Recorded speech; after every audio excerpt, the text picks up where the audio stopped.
ہم سمجھتے ہیں سود سے مال بڑھتا ہے، اللہ کہتے ہیں گھٹتا ہے۔ ہم سمجھتے ہیں صدقے سے مال گھٹتا ہے، اللہ کہہ رہے ہیں بڑھتا ہے۔ اللہ کہہ رہے ہیں اگر تم سب سے اونچا جانا چاہتے ہو تو تم عبد بن جاؤ، لوگوں کے پیر کی جو مٹی آتی ویسے بن جاؤ، اس کو عبدیت کہتے ہیں۔ اللہ فرما رہے ہیں فبشر عباد، بشارت دے دو میرے بندوں کو، الذین یستمعون القول، جو بات کو بڑی دھیان سے سنتے ہیں، فیتبعون احسنہ، اور ان میں سب سے اچھی بات کی اتباع کرتے ہیں۔ اور قرآن میں اور حدیث میں ہر جگہ سب سے اچھی بات کس کی ہے؟ وَمَنْ أَحْسَنُ قَوْلًا مِّمَّنْ دَعَا إِلَى اللَّهِ، دعوت سے اچھی بات کوئی ہوئی نہیں۔ دعوت کو سننے والے بہت تھوڑے لوگ ہیں۔ میں نے جتنے بزرگوں کے ساتھ کچھ وقت گزارا ہے تو 8-10 مجھے یاد ہے جو انتقال کر چکے ہیں، میں نے ان کو ہر وقت سنتے ہی دیکھا ہے۔ اور اللہ نے 2 کان اسی لیے دیے ہیں زیادہ سنا کرو، ایک منہ دیا کم بولا کرو۔ آج مزاج الٹا ہو گیا ہے، بولنا بہت ہو گیا، سننا کم ہو گیا۔ سننا اتنا ضروری ہے۔ سننے سے کیا ہوتا ہے؟ فرمایا جو بات کو سنے، اور ہر بات سمجھ نہیں آتی، لیکن بار بار سنتا رہے گا، 1 سال سنتا ہے تو پھر جا کے کلاس میں بیٹھ کے پیپر پاس کرتا ہے، پہلے دن تھوڑی ٹیچر کو سمجھ جاتا ہے۔ حدیث میں آتا ہے جو باتیں تمہیں سمجھ میں آ رہی ہیں، جو علم تمہیں سمجھ میں آ رہا ہے اس پہ عمل کرو، اللہ تمہیں وہ علم دے گا جو تمہیں سمجھ نہیں آ رہا۔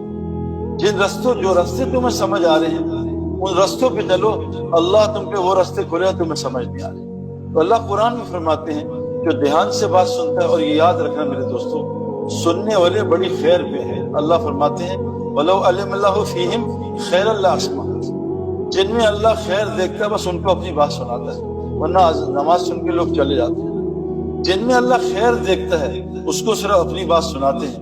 وَلَوْ أَسْمَعَهُمْ لَتَوَلَّوْا هُمْ مُعْرِضُونَ، اگر یہ سن بھی لیتے منہ موڑ کے چلے جاتے ہیں، ان کو کوئی اثر نہیں ہوتا۔ اللہ کی بات سننا دھیان سے یہ بہت ضروری ہے۔ میں نے 2000 میں 3 دن لگائے تھے، سن 2000 میں، اور میں کرکٹ کھیلتا تھا، ٹائم ہوتا نہیں تھا، لیکن اللہ نے وہ ایسے فضل فرمایا، ایسے اچھے دوست دیے جو مجھے فجر مسجد میں پڑھاتے تھے، سارا دن پھر میں گراؤنڈ میں رہتا تھا، عشاء مجھے مسجد میں پڑھاتے تھے، میں فجر میں امام صاحب کا بیان سنتا تھا 15 منٹ، عشاء میں تعلیم میں بیٹھتا تھا۔ اللہ کی قسم جتنے سوالات تھے اللہ نے 3 سال میں سارے ختم کر دیے۔ یہ سننا اتنا ضروری ہے۔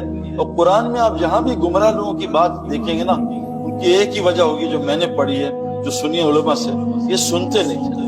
جب جہنم میں لوگ چیخ پکار کریں گے تو فرشتے پوچھیں گے الم یاتیکم نذیر، وہ تمہیں ڈرانے آتا تھا، قالوا بلی آتا، تم نے کیا کیا؟ ہم نے ان کو جھٹلا دیا۔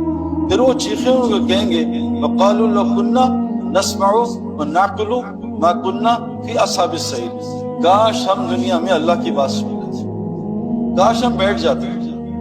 ہم حرم میں بیٹھے ہوئے تھے، نوجوان آئے تو میں تو بہت خوش ہوتا ہوں لوگ سوال کریں نا، تو جو اللہ تعالیٰ بتا دیتا وہ بتا دیتا ہوں۔ اس سے سوال کیا کہ سعید بھائی یہ تبلیغ والے 6 نمبر کچھ اور بھی تو بیان کریں۔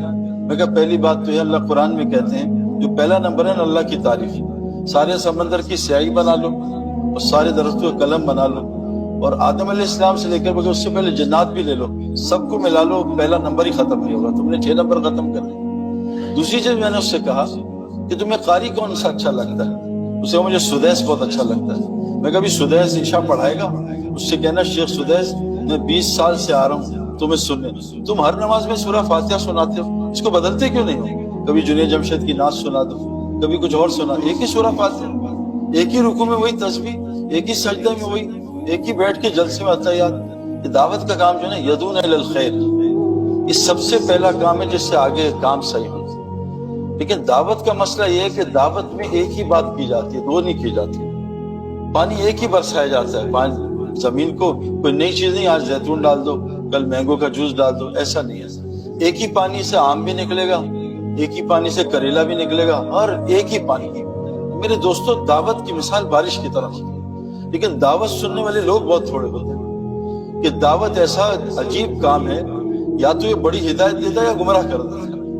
جس پہ پڑتا ہے نا پانی، یا تو پانی زمین کو تباہ کرتی ہے، جیسے ابھی پانی نے ہماری زمین کو فیصلہ وہ سندھ و بلوچستان کو تباہ کی، یا زمین کو بنا دیتی ہے، ہرا بھرا کر دیتی۔ تو دعوت سننا، میں کبھی کبھار درس قرآن بیٹھتا ہوں، مجھے بہت مزہ آتا ہے، نئی چیز سنتا ہوں۔ ایک ہی بات سننا بہت مشکل کام ہے، اس لیے اللہ تعالیٰ فرماتے ہیں کہ فبشر عباد، بشارت دے رہے میرے ان بندوں، یہ میرے بندے ہیں۔ اللہ نے بندہ جو ہے نا، بندہ، بندگی سے اونچا درجہ کسی چیز کا نہیں ہے۔ بندگی. اور عبد کس کو کہتے ہیں؟ عبد اردو میں کہتے ہیں جو انسانوں کے پیروں کے نیچے مٹی آتی ہے، اس کو عبد کہتے ہیں. یہ انسان کے لیے جو ہائیسٹ درجہ وہ عبدیت کا ہے، لیکن وہ عبدیت کیسے ملے گی؟ جب لوگوں کے پیروں کے نیچے مٹی آئے گی تب اس کو عبدیت کا درجہ ملے گا. ہم تو چاہتے ہیں نا کوئی ہمیں بڑا بنا دے، کوئی ہمیں جو ہے پیسہ آ جائے تو ہم اوپر ہو جائیں گے. اللہ کے نزدیک سارا الٹا ہے. نحمد صلی علی رسول کریم. میرے قابل احترام بزرگوں دوستوں، اللہ تعالیٰ نے ہمیں ایک بہت چھوٹی سی زندگی دی ہے، بہت جلد ختم ہونے والی. میں ایک دفعہ بات کر رہا تھا اللہ کی، تو بات کر کے جو ہے میں ادھر نکلا ہوں ادھر سے، یہاں 3 نوجوان بیٹھے تھے 20-20 سال کے. اس دروازے سے نکلے اور گاڑی نے ہٹ کیا، تینوں انتقال کر گئے. ان کا آخری بیان تھا، آخری دفعہ وہ بیان سن رہے تھے. اس لیے بیٹا یہ کیمرہ بند کر دو، اس جزا کر. حضور صلی اللہ علیہ وسلم نے فرمایا ہر نماز کو آخری نماز سمجھ کے پڑھا. ہمارے جتنے گریٹ کرکٹرز ہیں، جیسے بریڈ مین تھا جس کی 99.99 کی ایوریج تھی، اس کا یہ تھیوری تھی کہ میں ہر میچ کو آخری میچ اور پہلا میچ سمجھ کے کھیلتا ہوں. ہر بیان کو پہلا سب بیان کے لیے میں پہلی دفعہ سن رہا ہوں. کیونکہ جب بھی آدمی پریکٹس کرتا ہے کرکٹ کی، اس کی گیم امپروو ہوتی ہے. جب بھی آدمی کھانا کھاتا ہے اس کا ویٹ بڑھتا ہے نا. حالانکہ کل بھی روٹی کھائی تھی، آج پھر روٹی. ہمارے نیوزی لینڈ میں شہد بہت ہوتا ہے، ہنی منو کا، لیکن وہ ابھی ہم نیوزی لینڈ سفر کر کے آ رہے ہیں تو وہاں کا شہد خراب ہو گیا. بہت ایکسپورٹ ہوتا تھا چائنا میں. تو انہوں نے ریسرچ کی تو پتہ چلا کہ وہ جو بیز ہیں ان کا نیویگیشن سسٹم وائی فائی نے خراب کیا ہوا، تو نقصان ہو گیا بیز کا. یہ وائی فائی جو ہے، وائی فائی تو ٹھیک ہے، وائف کا کوئی مسئلہ نہیں، وائی فائی بہت خطرناک ہے. اس لیے گزارش ہے کہ انشاءاللہ دھیان سے بات سنیں گے تو ایک ماحول ہوگا، اس کا سب پہ اثر ہوگا انشاءاللہ تعالی. گزارش ہے ویڈیوز بعد میں. یہ مسجد ہے، تقی عثمانی صاحب آج کل بہت سختی کر رہے ہیں کہ مساجد کو کیمرے سے، ویڈیو سے اور تصویروں سے پاک رکھو.